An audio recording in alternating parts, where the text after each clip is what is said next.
And he was a Philly guy. We saw him last night clapping when the Eagles won that Super Bowl. Ben Simmons obviously moved here for the game. Joel Embiid usually wears number 21. He switched to 24. That's a retired number in Philly. Hall of Famer Bobby Jones wore it, so he had to go ask him. And the Sixers tweeted that Bobby Jones told Embiid, play hard defense because that's what number 24 represents. And he played his heart out and finished in this one, an eerie stat line. 24 points and 8 rebounds. After the game, Embiid talked about those numbers. You were wearing 24 on a Kobe, and we finished with 24, and even 8 defensive rebounds is other number. Well, that was cool, and as I didn't know it was actually the 24 point. As I shot that fadeaway, that was what it was about. I actually yelled Kobe. Since I started playing basketball, that's how we've always done it. You shoot something in the trash and you just go Kobe. So that was cool. And then for it to be the 24th point and me wearing 24 means a lot. 2001, 2002. After losing the 04 finals to the Pistons, O'Neal was off to Miami. The relationship was never smooth as two men with big egos and big ambitions butted heads often. And they were just different. A jovial, often joking, physical, dominant giant, and a hyper-focused, workout-obsessed perimeter player who imposed his will on others. Got a life of the party, one mostly a loner. Fortunately, they came to realize they were good together and found genuine friendship after their basketball split. Shaq, tonight, hurting. I think a lot of times we take stuff for granted. Like, I don't talk to you guys as much as I need to. The fact that we're not going to be able to joke at his Hall of Fame ceremony. We're not going to be able to say, hi, I got 5, you got 4. The fact that we're not going to be able to say, if we would stay together, we could have got 10. Those are the things that you can't get back. We're supposed to play the Clippers tonight at the Staples Center. That game was postponed by the NBA at the Lakers' request. Staples Center has become a place of healing for fans of Bryant and the shock of death. The Lakers' next game is Friday night against Portland. That game will be on ESPN. These are times when being close to family is especially comforting, and LeBron James was able to watch his son's basketball game tonight. Sierra Canyon School was a coeducational day school located in the L.A. neighborhood of Chatsworth. LeBron watching his son Bronny. There's David Fizdale, the former Knicks coach and ESPN NBA analyst. They greet each other. There's Bronny lacing up Kobe sneakers, R.I.P. Gigi and Mambacita written on the shoes. Sierra Canyon team huddled up during a moment of silence, wearing Kobe Laker T-shirts, as you see there. Off the opening tip, Kyle Beaton, who wears number 24 for Campbell Hall, takes the 24-second violation in honor of Bryant. Ensuing Sierra Canyon possession, Dwayne Wade's son, Zaire, also takes a violation for Sierra Canyon, still wearing the Kobe T-shirt. Again, LeBron on hand, healing as well.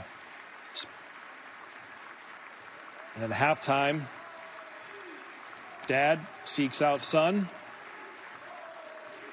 A discussion, a little talk, a little hug. The gym's a good place to be right now for LeBron and many fans of Kobe and basketball. Second half action now. Here's Bronny James. Look at that. Off the under the basket inbounds play. Alley-oop dunk. Watch it again. Soaring through the air and puts it in. And there's LeBron watching on the sideline. Rona Shelbourne joins us from across in the morning. And then the Lakers arranged for the team and everyone in the traveling party, anyone in the organization who wanted to talk about Kobe, remember Kobe, to come to a lunch.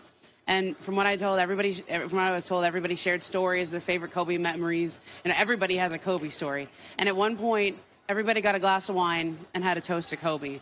And it was really healing for everybody. I think it was so much better for them to have a lunch like this, to share stories, than it would have been to play a basketball game. Because you have to remember, these are people in the organization that have known Kobe Bryant for 20 years. I mean, they watched him grow up from a teenager into a man, into a father.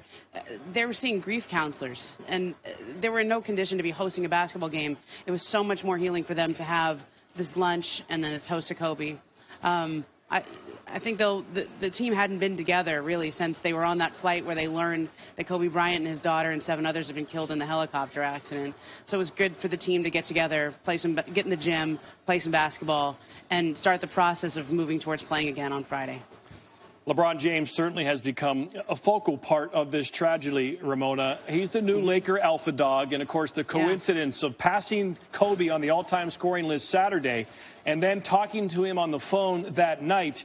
Kobe, he's been very warm and gracious to LeBron, and that means a lot to LeBron, as you know. What do we know about LeBron's emotional state? We saw him at his son's game tonight. What's he going through, and what's the next couple of days like for him? Yeah, I heard LeBron was devastated. He didn't sleep at all on Sunday. I think what was really hard for LeBron is that Kobe and LeBron had been alpha dogs, right? They had this sort of alpha relationship, right? They weren't especially close throughout their NBA career because that's not what you do when one guy ran the league and then the other guy was taking over for him. Even last year when LeBron joined the Lakers, I think Kobe called to welcome him to the organization. He sent out a tweet, but they didn't talk all that much. And so this year, when Kobe and Gianna showed up at that game and LeBron came over and stepped to him and started talking to him, that was the beginning of the closeness of the relationship. And since they had that conversation, they've been talking a lot this year. They both started to develop the relationship that they've kind of always wanted to have. And LeBron was really embracing Kobe. Kobe had embraced LeBron. That was just getting started, and it was so much more so after LeBron passed Kobe in Philly the other night with the phone call at night. I think he talked to him again in the morning. And now that relationship will no longer continue. And I think that's what's really breaking LeBron's heart. Yeah, Kobe was a loner for much of his playing career, but he really was becoming an ambassador to all these players. A warmth was coming out of him, and the players love that connection to that legend. Great job, Ramona, live in Los Angeles. Thanks. In minds and souls of the NBA, the schedule is a cold thing, right? It doesn't know. It just says there's a game tonight. You got to go play. You saw in Charlotte where on sleeves there were 8 and 24. Vince Carter in Toronto showed his appreciation.